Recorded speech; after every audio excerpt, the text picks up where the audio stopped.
All right. Good morning. Hello. We're live. Happy Wednesday. And you know what that means, right? We are here with like an incredibly special guest. It is so rare. It is so rare that I fall off my butt with enthusiasm when I'm bringing new people in. But this guy that you're about to meet, Chris Shembra, OMG, this guy is the real deal. And what he's done is kind of monumental because he described himself as one of the least grateful people ever. But gratitude has become not only a through line in his life, but it has been the catalyst for some of the largest corporations that we know of today. He is actually not just talking about gratitude, but showing leaders how and why gratitude can make a difference to overcome things like apathy, to address issues around culture. So, oh my Lord, here he is. Hello, hello, hello, Chris. I am so thrilled. Lauren, I'm just honored to be here. A dear friend of ours, Osnat, introduced us, and forever grateful to be thought of. And what a wonderful time we're going to have here together today. Oh my goodness, we are gonna let it roll. I know this is like scary, like two firecrackers like going at it like on a Wednesday morning. How else can we actually like jump this train? Well, we're going to take it up to the next notch when you come and visit us in Brooklyn, and we go out for a nice macchiato and our favorite mugs, our favorite coffee mugs. Okay, so take us back like, about 7 years ago, July of 2015. Okay.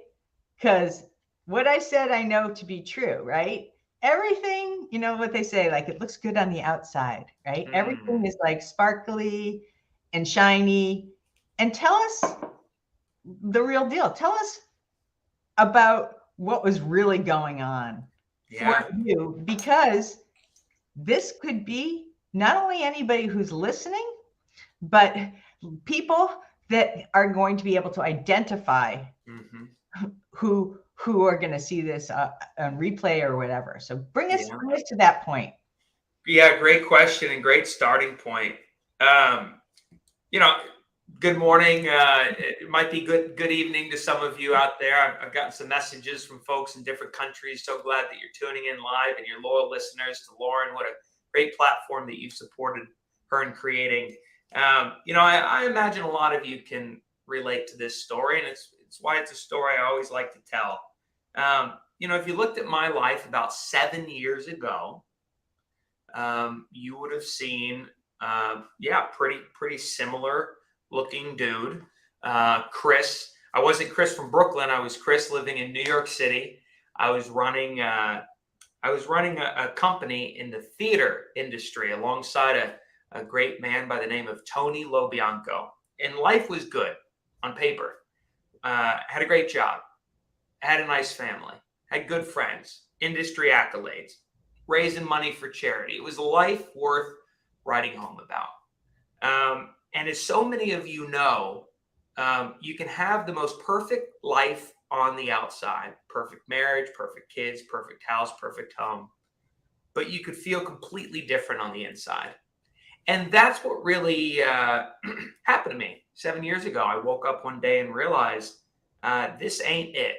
I feel lonely, sad, tired, nervous, cautious, anxious, overwhelmed, disconnected, insecure, completely like a fraud and a monster. I know those are a lot of things to feel at once, but such is my life.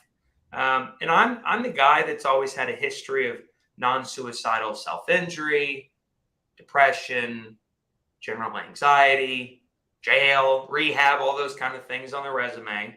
And in that moment, I knew it wasn't good that I was feeling all those things at once. I was liable to do something bad to myself. Not bad to others, but bad to myself. And, I just got back to New York City after producing a Broadway play in Italy. And Italy, changed my life, woke me up. La Dolce Vita. It was the eternal city of Rome that really did it. And when I got back to New York City, I realized, God, how I am here is different than how I was over there. What was it about Rome? Was it how they ate? Was it how they loved? Was it how they talked? Was it how they drank until all hours of the evening? Was it how they honored history? Well, it's how they ate food amongst their community. That's what really lit me up over there. And so back home in New York City, I said, I got to do some of that to feel how I felt over there. And I invented a pasta sauce recipe. I know it sounds laughingly simple to say. No, it doesn't. I thought that was the closest thing I could do to recreate the magic of Rome. And so we started hosting dinner parties. And all those dinners, just every night, every week, every month, people coming together, having a good time. That's where it all began. You know, these dinners were a connection to community. They became our connection to gratitude because of a very specific question, which we'll get to later. But it started healing my heart. And then I realized, as a wonderful TED Talk named Johann Hari once said, the opposite of addiction is not sobriety, it's human connection. And those dinners were saving my life. Okay, stop. I want you to repeat that one more time. What is the opposite of addiction? The opposite of addiction is not sobriety, it's human connection. Right. And so these days we live in a very digital world. Ooh. And thank you, LinkedIn. Thank you for everyone who is watching today, because this is not only a blessing and a curse, but a way that we can get to stay connected. And so if you think that you're an island, knock, knock, you're not. And that goes for people who are feeling lonely and confused and all the other things that you described in their careers or in their life, in every permutation. So yeah, it's an unfortunate statistic that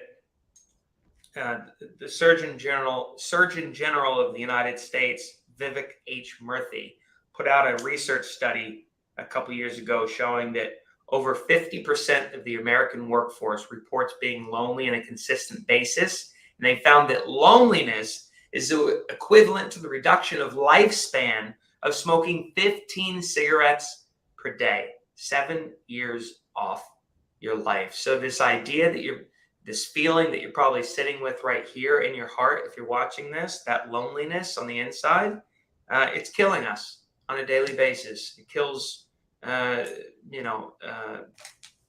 why don't people know this? Why don't people understand? Like, we know now, right, that sitting is worse than in their standing desks, right? They have attributed the fact that people who sit on their butts all day, I know, myself included, who don't have a standing desk are at higher risk. So they created a standing desk. I mean, this is amazing. How do we not know that loneliness and lack of community is such an attributable part of why people are not like, without community? That is really dangerous. You know what? I don't know the cause. We can point to a number of things that have caused this, what I call the loneliness epidemic. Or what many of us call it that. I don't know what the cause is. I mean, I've got theories on what the cause is, and this is, these are contributions that have happened over the course of hundreds of years, not just dozens of years. But the good news is, if you study history, history has to present us really challenging moments where we have to hit rock bottom, and then we learn from them. And we adapt, and we invent new solutions, and we carry on. And so my hope, my optimism for the world right now is that this loneliness epidemic, or this COVID-19, or this social divide, or class warfare, or political usurperism, or fighting foreign wars, or running out of money, or whatever we're going through as a world right now, it's not the most difficult period of time our world has ever faced. There's been greater conflicts, greater periods of divide, greater this, greater that, and the world reacts and adapts. Sometimes we have to hit rock bottom to learn from it, to innovate, to lead with curiosity and empathy and connection and right our ways. And so that's my hope, is that the more we talk about the bad that's going on, the loneliness epidemic, the more we can invent really good solutions to pull us through it. That's just the way the world works. Look at this. Oz, of course, on top of it. It's on the issues the UN put on their roster. And then talk about added value. She included the CDC link. Thank you. And also others, Carrie Martin, exactly why I felt so alive and thriving in Mexico. Oh, Carrie, that's amazing. Mary Claire, the loneliness epidemic is starting to gather press. Pick up, finally. And Elizabeth, community is the food for the soul. Yep, Felicia, OMG, right? These are amazing. Wow, yeah. And of course, that's powerful, human connection. So here's the one asterisk that I'll add onto the loneliness epidemic. And it's actually the title of the first chapter in our first book, which is that you don't have to be alone to be lonely. So if you're watching this, you could be surrounded by loving people. You could be surrounded by lots of friends, but you could feel like the loneliest person in the world. And who's responsible? Who's the dickhead that started this whole thing? Who's the guy that is responsible? The villain in this story. Oh, we used to villainize Renee Descartes. Yes. There was this Frenchman from a long time ago who was a big fan of promoting the power of self-discovery and the power of original thinking and the power of illumination of the soul and of the mind, blah blah blah. And his name was Renee Descartes. And one of the famous things he said was "Ergo cognito sum." I think, therefore I am. And it's my theory is that that's a dangerous thing to say, because it gives people the permission to just will things in existence that they solely want to be in existence without referendum of how those things will affect others, or without acknowledging that you need the support of others to will those things into existence. And so I used to have a big bone to pick with Renee Descartes, whose sentence "ergo cognito sum" is in direct antitheses of something that's helped human beings survive as tribes and create cultures of belonging for tens of thousands of years, which is an old Ubuntu phrase of I am because we are. And that's a more community-oriented phrase. That's more human connection-oriented phrase. That's the idea that we only, live because we have the support of others and we're part of a tribe, and that, belonging is what we should lead with. Right.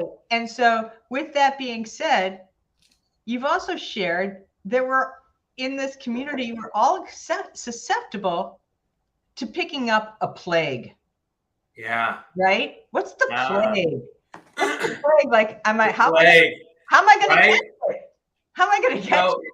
So I don't get it, because I've already been through COVID and a couple other things. Yeah. So it's probably a very timely part in human history to be talking about plagues. Again, a reminder, just from a factual standpoint, COVID is not the largest plague or pandemic the world has gone through. And in fact, some of the largest plagues and pandemics in human history have been followed by great periods of connection, innovation, and creativity, like what happened in the 1400s in Europe with the bubonic plague. What followed that was the Italian and French Renaissance. Okay, that's optimistic thinking there. But anyways, the goal of my life is to help people understand that whatever we're going through in the world can be fixed. We can be positive about. We can find positive benefits through negative circumstances. We can be grateful for those learnings, and we can come together through that gratitude. It's like the theory of my life. And so I must be a student of history in order to communicate those findings. And one of the big plagues that occupies my time is the ancient Antonine Plague. The Antonine Plague was a plague that ravished a greater percentage of the population of ancient Rome than what COVID did in today's world. And during the Antonine Plague, you had rulers like Marcus Aurelius. This was a ruler who presided over a great plague, social divide, class warfare, fighting foreign wars, running out of money, high inflation, social divide, political usurpers, lost his wife and like 6 kids. But he spent every day writing. And he wrote and he wrote and he wrote. And the manifesto that he wrote became a book called Meditations. And he became one of the fathers of ancient Stoic philosophy. Many people would follow in his footsteps. One of those people was a man named Seneca. Seneca the Elder. Lucius Annius Seneca. Another great father of ancient Stoicism. In the year 63 AD, Lucius Annius Seneca wrote a book called On Benefits. The 5th through 7th line of that book state that the greatest plague to Roman society is that we neither know how to give nor receive a benefit. And that of all the vices common in today's society, nothing is more common than ingratitude.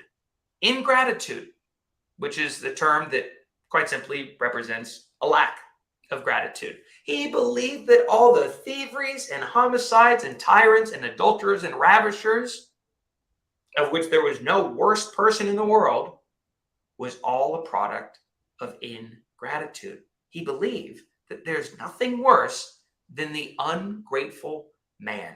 The ancient Indians from Tamil, South India, believed the same thing. There's literally a word in their language, or a phrase in their language, which is the worst thing that you could be called, which is Nandri Katanai, gratitude lacking dog.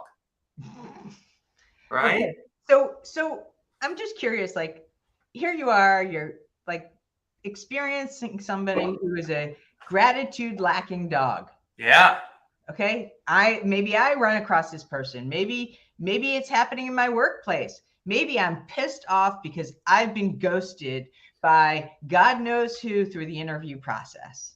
Okay. So like put that into practical terms, right? Like, yeah. What am I supposed to do? Like, woohoo, good for me. So you've got someone in your life who is walking around suffering from the plague of ingratitude. The plague, right. This means that quite simply, I mean, they could have everything going on in their life, the exact same as what's going on in your life.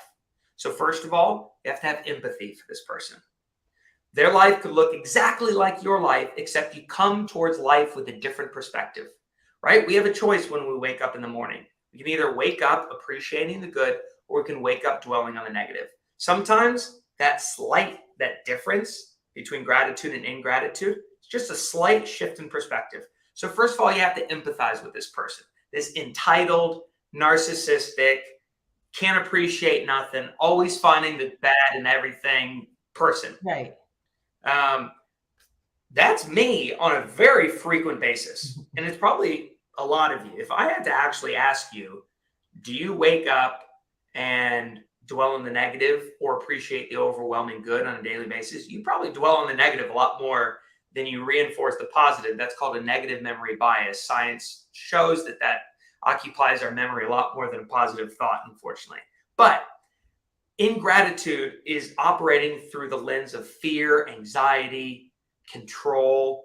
You want to be like the hyperachiever. You want to be the hyper controller. You want to be the hyper rational type of person. If you know those people in your life, you don't have to change a single thing about them. All you need to do is work on how to show them gratitude, or how to create the safe space to listen to them in an empathetic way. See, important, because I'm not going to change anybody, and I am not interested in being police. Here's the difficult thing for me to tell you if you're watching this. If you've got someone that you're walking around saying, look at that asshole walking by. Look at that ungrateful son of a gun walking by. Look at that person walking by like their shit don't stink. The odds are the problem is not them. The problem is you.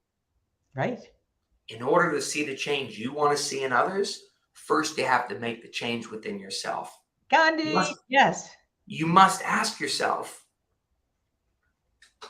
by me calling them an ungrateful asshole, is that me judging them? Is that me coming from a place of entitlement? Where does that pop up? And only when you create a more grateful heart yourself and look at the world through the lens of curiosity and empathy, connection and understanding and all these beautiful things, can you then go and try to have a grateful interaction with them. Totally. Only after that. Okay. So now I'm going to throw out another one of your best buds, Thomas Joyner. Thomas Joyner, right? His book, Lonely at the Top, The High Cost of Men's Success. Tell us how that book is an overlay of what we might need to all be doing differently on LinkedIn, in our careers. Tell us about this phenomenon of lonely at the top, because I'll be honest with you, I talk to a lot of people and they are always saying, I want to get to the next level. I want to get to the next level. I'm looking for this title. I want to be, driving this impact, and so on and so forth. So how does this connect with Tom? Yeah. Lonely at the top, simple concept. The way up to the top, you're dissatisfied along the way. You're fighting and competing and conflicting and all this kind of stuff. And you're like ungrateful along the way because you haven't reached the goal that you've always wanted to get to. And then you get to the top. And once you get to the top, you say, this is it? No, I need to keep going. And you operate from another lens of dissatisfaction, of ingratitude.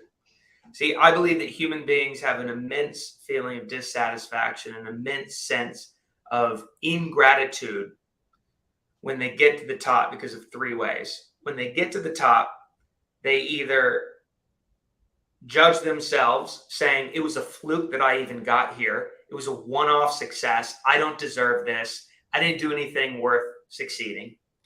Two, they get to the top and they forget all the people that helped them along the way. And three, they get to the top and they feel like if I let anybody in, all they'll want is things from me. And like when you're to the top and all of a sudden your company goes public and people literally see your financials and say, that man's worth $2.1 billion on paper. I want something from him. Or he got to the top. Doesn't he remember that I helped him along the way? I want something from him. Right? So a lot of shit is happening in your soul when you're up at the top. And it's a really, really lonely place. And you look around and you can't trust anybody. You don't even trust yourself. Your imposter syndrome becomes worse than ever. And quite honestly, once you get to that top, you'll renegotiate what the top looks like. Right. Shoot for the next thing. The line, right? I mean, that win or if moment, that distant goal, it's constantly renegotiated. It's fleeting. It's constantly. And Matthew McConaughey actually made it very famous in his Oscar-winning speech saying, my hero is me in 10 years. And then I get there and I say, my hero is me in 10 years. That is healthy if you celebrate your accomplishments along the way and give yourself tremendous amounts of gratitude on the journey. Anyways, totally. So it's lonely at the top. A lot of the people we work with are CEOs and founders of multi-billion-dollar companies. These are some of the biggest, most successful CEOs on the planet. And a lot of them are coming and saying, from a business standpoint, I hit the top, but I've never felt more lonely, disconnected, unfulfilled, insecure, imposter than any time in my life. And the thing that I got to say, that the only thing that people can do when they get to that feeling is practice gratitude. And what that essentially looks like is first practicing gratitude for themselves, acknowledging the good things within their body, mind, and soul that got them there. Number 2 is practicing gratitude for their immediate family. Number 3 is practicing gratitude for their community, coworkers, neighbors, friends. Next, gratitude for their industry.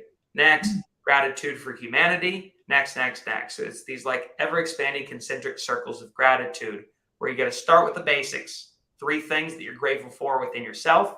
3 things you're grateful for within your personal life. 3 things you're grateful for within your work life. You can do that quick gratitude meditation. Oh my goodness. I love this because I also am asked on a regular basis, I don't know what to write about for content.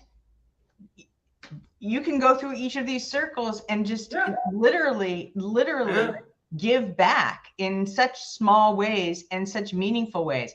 I'm going to do a couple more shout outs. I love this. Tim Hogan. Oh boy. Quoting the man.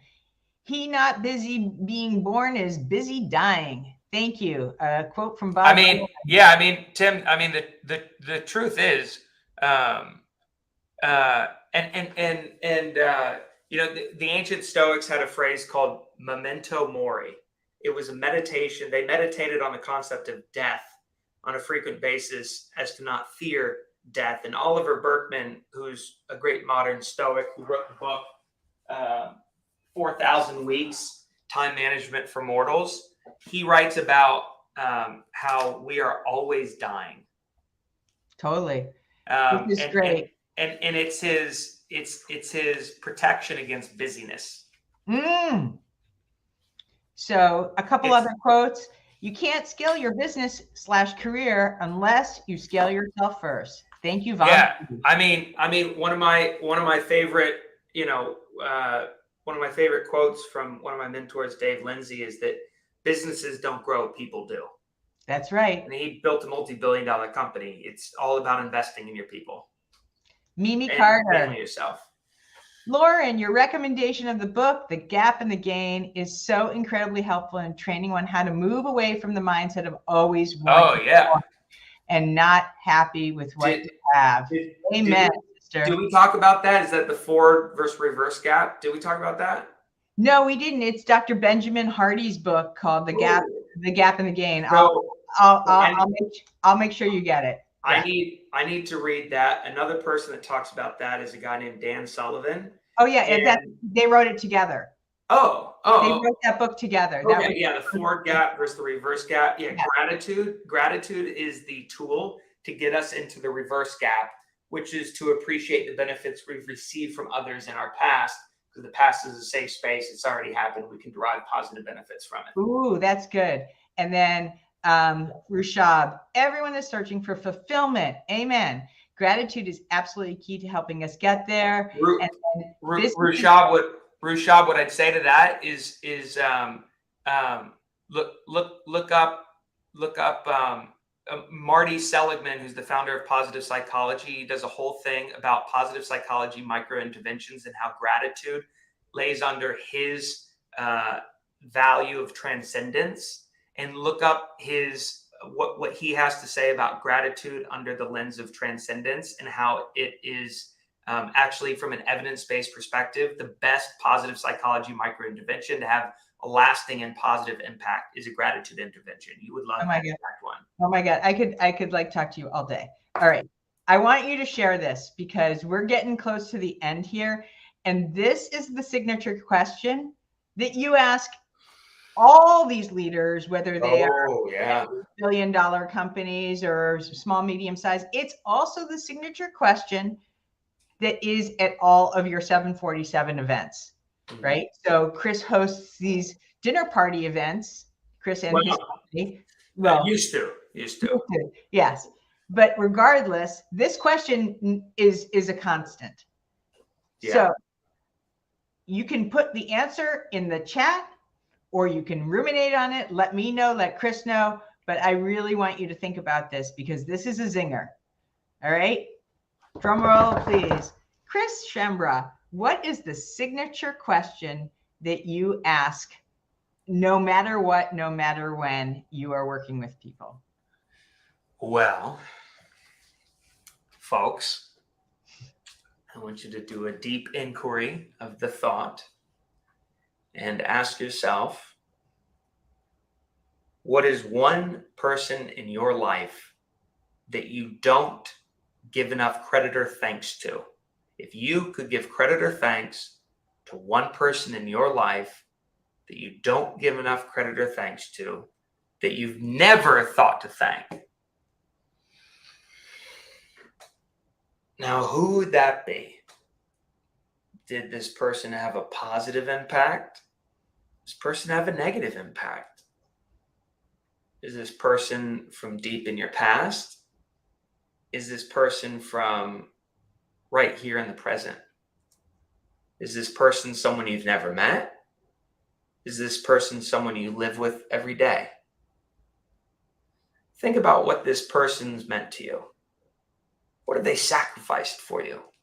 Where have they inconveniently gone out of their way to provide a benefit for you? Think about that person. And more importantly, I want you to think about the feeling that you feel right now thinking about that person. Remember, at the end of the day, as Maya Angelou said, people won't remember what you did or what you said. People will always remember how you made them feel. So do me a follow-up favor. After you've written down the name of this person, either in the group chat or on a piece of paper in front of you, drop one word in the group chat below that honestly describes how you feel right now in the moment after doing that brief gratitude exercise. Already, look at this from Oz. This question got me to look for someone I knew 20 years ago. We just don't know who those people are if we're not taking time to actually reflect back, because they just become part of history. They just become part of a big blur. But I love that. That was so beautiful, Oz. And I'm so excited to hear from others what that is. I can only imagine some of the stories that you have heard. What a lucky and grateful guy you must be to be able to be present to all of this. Because what you talked about before we even got on is that gratitude works atelically. And for the wrap up here, I told you, I promised you we would get that in.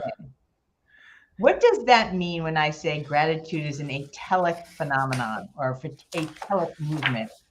Yeah. Let's go to the notes. Yeah, great question. It's something I'm developing some original thinking around, and I just want to make sure that I get to the right definitions of atelic and telic activities. I'll just summarize. Yeah. Don't hold me to it. The Greek word for telos is to have a fixed endpoint, to have a destination, to have a goal, a project-oriented task, something that goes to the completion. And so some telic activities are goal setting, project management. If I do this, this will occur. That's very like destination-oriented thinking. And that's mainly the way that human beings operate. Everything that we do today is to clear our inbox, to accomplish something, to maximize our time, to do whatever. Oliver Berkman writes about telic versus atelic activities in his book, Time Management for Mortals. And he advocates that we should live in more atelic life, where we aren't doing things just for the sheer destination or end of it. And one of the things that he loves talking about in this is the idea of going for a walk in nature or going for a walk and getting lost in a city. There's no destination or goal or journey in sight. You just appreciate the moment for the moment that it is.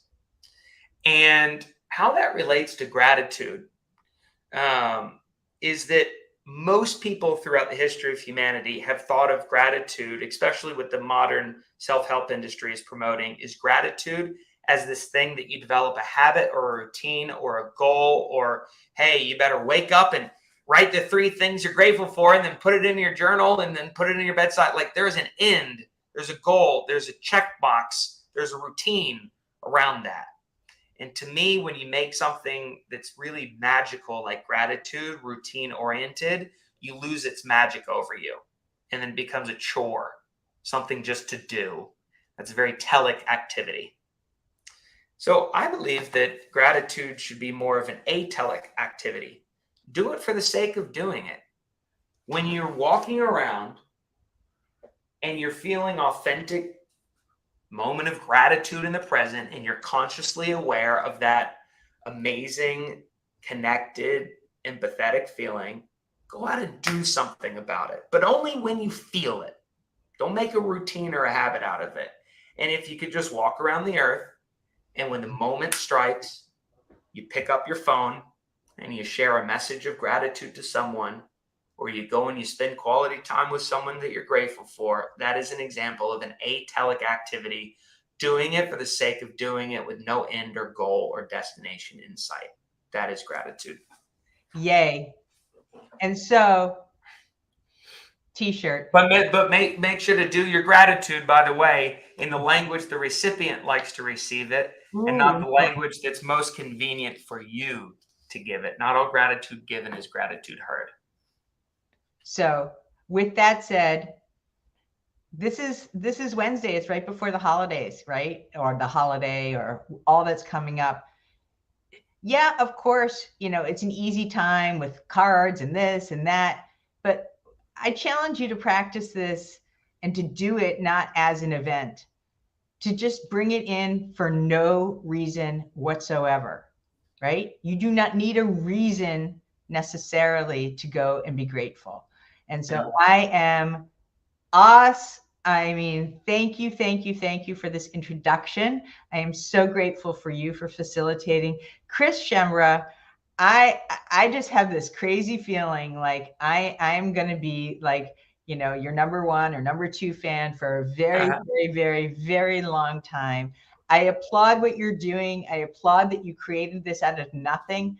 I applaud that you put this together because you had an epiphany about your own life and felt that it could benefit others. And so I'm grateful that you started this movement and has impacted so many of us in the corporate world, because we need that. How many people come in and say, God, I don't feel appreciated. Well, I mean, for that.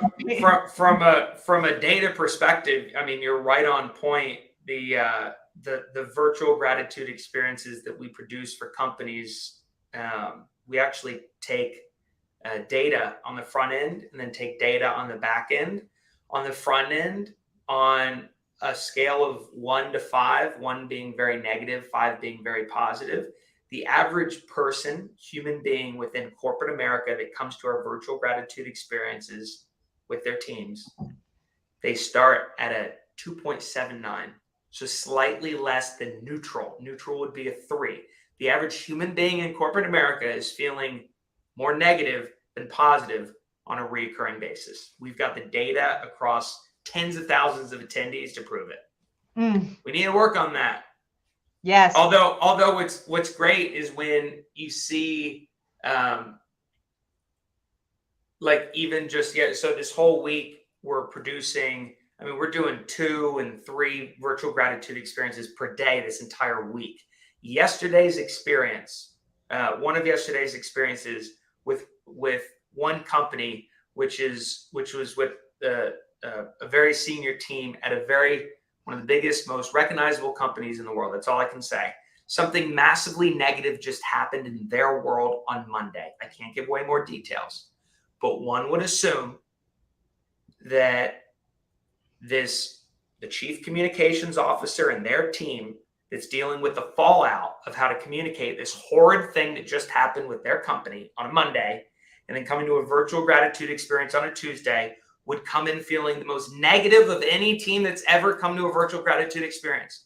But they are one of the most famous companies in the world for their culture, their spirit, their connectedness amongst 40,000 employees, that when they came to our virtual gratitude experience, they all started off pretty much in a positive, because the power of culture and how that helps them overcome negative moments in their life. See, the thing is, folks, if you're watching this, you're not going to be able to avoid bad things happening to you in your life. Whether it's the suicide of a best friend, the illness of a loved one, or that negative self-talk. You're going to get fired from your job. You're going to lose the loss of a loved one. Something bad is going to happen. But the good news is we can find positive benefits through those negative, hard times that develop resilience, that give us self-confidence, greater compassion, greater resilience, all those kind of good things. And for those positive benefits, we can be grateful, right? Laura in the chat, or Felicia in the chat, talked about giving gratitude to a negative relationship from the past. Those are the people that teach us things. Those positive benefits now shape our lives, and we can be grateful for that. That negative person is the best person that's ever walked into your life. There is. That's the power of gratitude. Gratitude is not best practiced through good times. Gratitude is best practiced through hard times. That's the power of it. Grab your books, because I want to make sure that you guys know what they are. Gratitude Through Hard Times, Chris Shembra, and his first book, Gratitude and Pasta. But this is I mean, every of these 300 and some odd 298 pages, every single page is filled with some kind of science, psychology, or ancient Stoic philosophy, many of which I've referenced on the call here today. This entire book is filled with those kind of research studies and evidence proving that finding positive benefits through our darkest hour is how you develop an attitude of gratitude. Okay, so I'm gonna ask you for a gratitude gift, because I'm gonna see you next week for macchiato. Would you please bring me a signed copy of that book? Oh, absolutely. Yay! Absolutely. I love you guys. I love you, LinkedIn Livers, and thank you for coming. Chris Shembra, big kudos and hearts. Hang around for a couple minutes. Mimi, Tim, Felicia, Venkat, Az, Rushab, everybody who came today, Carrie, oh my goodness, Mary Claire, Bumpsy, everybody, thank you. And I am so grateful to you, and I will never stop telling you. So have a great rest of your day. And Chris, just 2 minutes on the backside.